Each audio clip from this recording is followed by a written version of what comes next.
Today we are going to discuss about the main causes behind the first war of independence of 1857. What were the main causes of 1857 revolt? But at first let's discuss about why this revolt is termed as the first war of independence. Because for the first time in the Indian history, there is a large number of people participated from the different section of the society participated in this war. That's why this war was termed as the first war of independence. That's why the revolt of 1857 is termed as the first war of independence. Let's discuss about the main causes behind the first war of independence.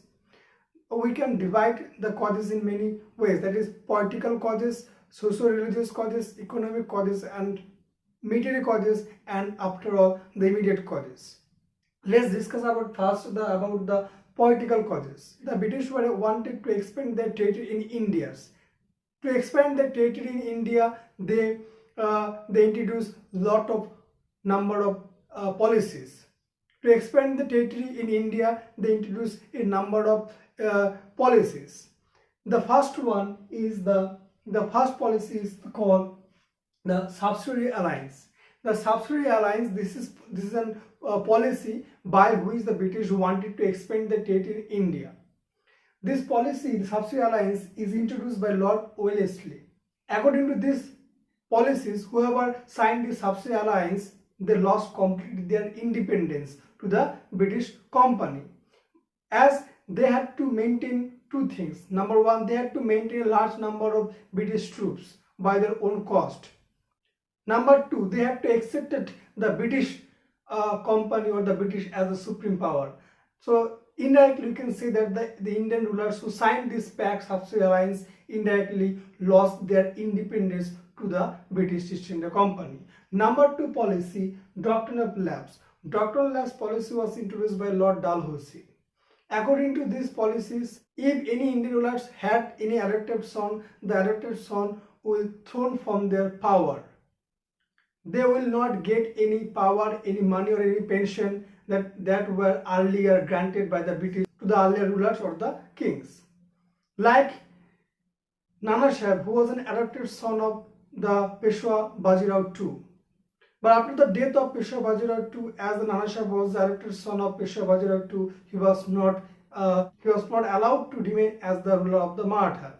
And he was also, and the pension was also did not allowed to the Nana Sahib, as he was the adopted son of the Peshwa Bajirao II. There is also another one, that is Jhansi Rani Lakshmi Bai. He was also the victim of this doctrine of lapse policy. By applying this doctrine of lapse policy, the British expanded their territory and captured the territories in like the Nagpur, Satara, Jhansi, etc. Number three policy is annexation of Awadh. By Lord Dalhousie, this annexation of Awadh took place. They wanted to annex the Indian territories more and more, and by this policy they also annexed the territory of Awadh. And what was the reason behind this expansion given by the British was a misrule. They said that the Awadh was not governed properly by the rulers. So on the basis of misrule, they annexed the Awadh. That is called annexation of Awadh by Lord Dalhousie. Number four, disrespect shown to the Bahadur Shah. The Mughal ruler Bahadur Shah, Jafar, was under the British company or British rule. But after his death, his successors were not allowed to use the Red Fort as their palace, and they had to shift their palace from Red Fort near to the Qutub Minar. This was the disrespect shown to the successors of Bahadur Shah Jafar. This was the disrespect shown to the successors of one of the India's greatest and largest and long time dynasty, the Mughal Empire. So these four are the main political reasons behind or causes behind the revolt of 1857. From these 4 points, we can see there are some rulers. There are some rulers like Nana Sahib, Jhansi Lakshmi Bai, and also the other regions of India, and also the rulers of Awadh, and success of Bahadur Shah Jafar, all were not happy and all were became angry because of this political or the annexation policies introduced by the British. A revolt was made when a larger section of people participated in it. The people participating in the revolt were from the different sections, like the zamindars, peasants, or the rulers, farmers, peasants. All the section of the people when participate in a movement, then the movement becomes a revolt and it became larger and larger. In this revolt, we also notice that the different section of people participate in it. At the first political causes, we saw that all the rulers, all the some princes, rulers were unhappy, were not satisfied with the British behavior or the policies. So they became angry and they wanted to take revenge from the British and they wanted a perfect opportunity to revolt. Then comes to the reason causes, the socio-religious causes. Then comes to the reason that is called socio-religious causes. What are the main reasons of the socio-religious causes? Number one, that is modern innovations. Number one causes of socio-religious causes is modern innovation. The British were innovated and introducing a lot of modern innovations like the telegraph poles and the rails. But the Indians were not appreciated the innovations of the Britishers. Some Indians also thought that telegraph poles were introduced for the hanging of the Indian people. So they did not appreciate it and they were not happy for the British modern innovations. Number two reason, the racial discrimination. The discrimination in the society took place between the Indians and the British. The Indians were regarded as the black people compared to the British. There is always a gap in the society between the Indian and the British. So larger section of the people who was a victim of racial discrimination or unhappy and they wanted to take revenge and wanted a perfect opportunity for a revolt. Number three reason, Western education. The British introduced Western education like the introduction of science and English, but the Indian Pandits, especially from the religious Pandits from the Hindus and the Muslims, were not happy and not satisfied with the innovation or the introduction of Western education. They thought that the British wanted to try to break the customs, rules, and regulations of the Indian society, of the Indian people. So they wanted to take revenge. Then number four is taxing religious places. Taxing religious places is one of the another reason behind the Revolt 1857. So when the British imposed the taxes on the mosques, masjid or mandirs, the Indian religious people were not happy and dissatisfied, and they were not happy with the British or the East India Company or the East India Company officials. These are the main social religious causes of the behind the Revolt 1857. From this four point, we can say that the larger section of the people, like the Indian Muslims, Indian Hindus, Pandits, and the religious minded people, and this different kind of section of people of India who are facing the social discrimination, all were not happy of the rule of the East India Company. They wanted to take revenge and they wanted a perfect opportunity, and they were waiting for the opportunity when they would get a chance and they would revolt against the British, and they waited for an opportunity. Then it comes to the third point, that is economic causes. What are the economic causes behind the Revolt 1857? Number one, that is exploitation of economic resources. As you know, the British took all the resources, all the raw materials from our country to their own country, and they used them for their own benefits. That's how they exploited our economic resources. Number two, drain of wealth. All the wealth, like the raw material and the minerals and other wealth at that time, were taken away like a drain to the England or to their own country. That is called drain of wealth. By the drain of wealth, Indian economy become destroyed and become shattered. So it affects the Indian economy. Number three, the decay of the cottage and industry handicrafts. As the British took away all the resources, raw materials, minerals from India to the country at a very low cost, and After producing or making the finished products, they also took the finished products into Indian markets and sold the finished products at a very low or cheap cost. But the Indian merchants or the Indian handicapped peoples or the Indian small industry peoples were not allowed to sell their products at a cheap cost like the British. So the Indian small merchants, industrialists, and other handicapped people were facing the losses compared to the British. That's how the British East India Company destroyed our economy. Number 4, indigo planters. The indigo planters of India were not satisfied and completely unhappy and tortured by the British East India Company. They were forced to plant the indigo. They were forced by the British officials to plant the indigos because the British forced the Indian peasants, the farmers, to plant the indigo because of their own benefits, not for the benefit of the Indian people. That's how the peasants were also become unhappy with the British officials or the East India Company officials.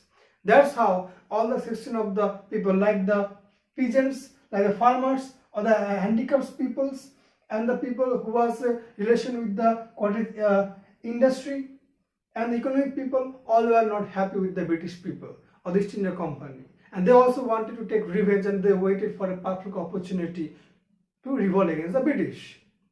Number 4, it is called military causes. What are the main military causes behind the Revolt 1857? Number 1, that is the ill treatment of the Indian to the Indian soldiers.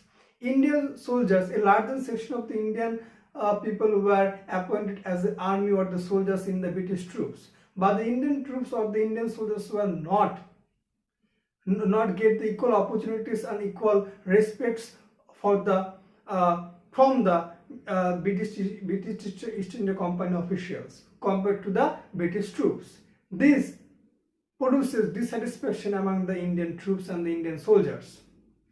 Number 2, General Service Establishment Act 1857. At particular times, to cross the sea for the Indian Brahmin was a social taboo. That means the Indian Brahmins would not cross the sea because that was a social taboo for them. But when the General Service Establishment Act 1857 was passed, according to this act, the British East India Company now can take away the Indian sepoys or Indian soldiers to their own country, to any country, through the sea route. So this act also produces dissatisfactions and unhappiness among the Indian soldiers, especially the Brahmin soldiers, because to cross the sea was a social taboo for them. Number C, the promotion.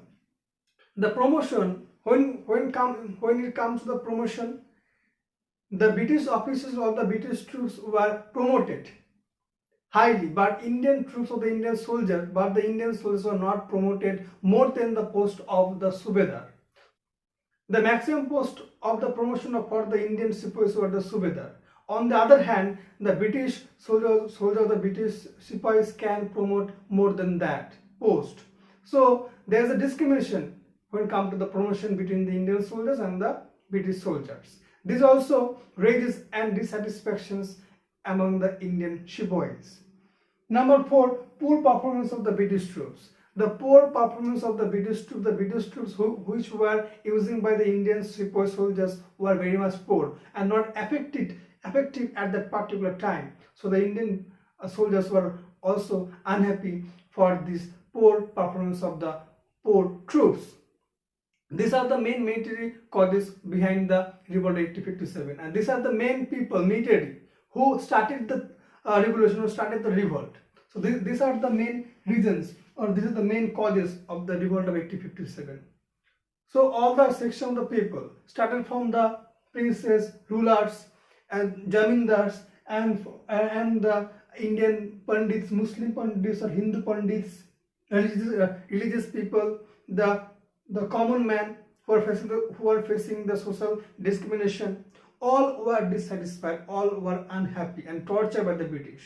They were wanted to take revenge. And then comes to the peasants, farmer and handicapped people, all were unhappy. And last, the military, the sepoys who started the revolt also were unhappy because of the ill treatment and the difference between them and the British soldiers.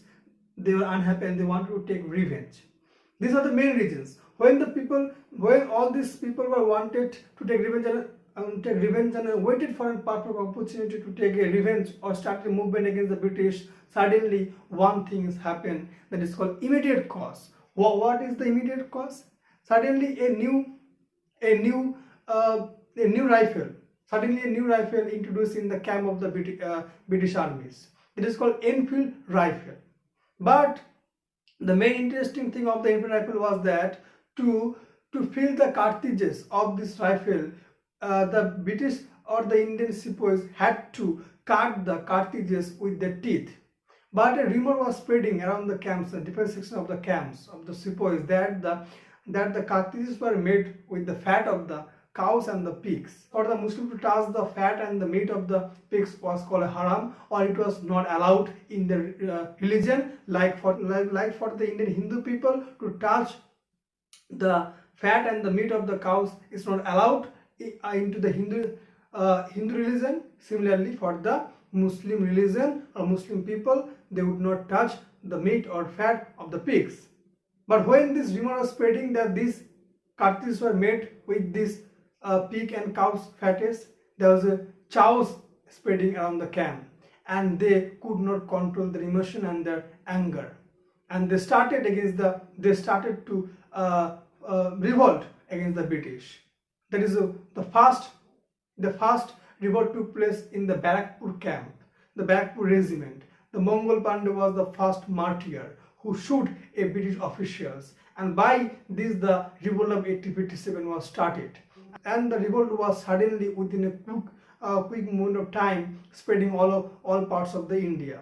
All the section of the people who were unhappy with the British East India Company, and they were waiting for a chance, a movement. Now the time of the movement came, and all they participated in their movement, and that's how the revolt of 1857 movement was started. And these are the main reasons behind the starting of revolt of 1857, or the first war of independence.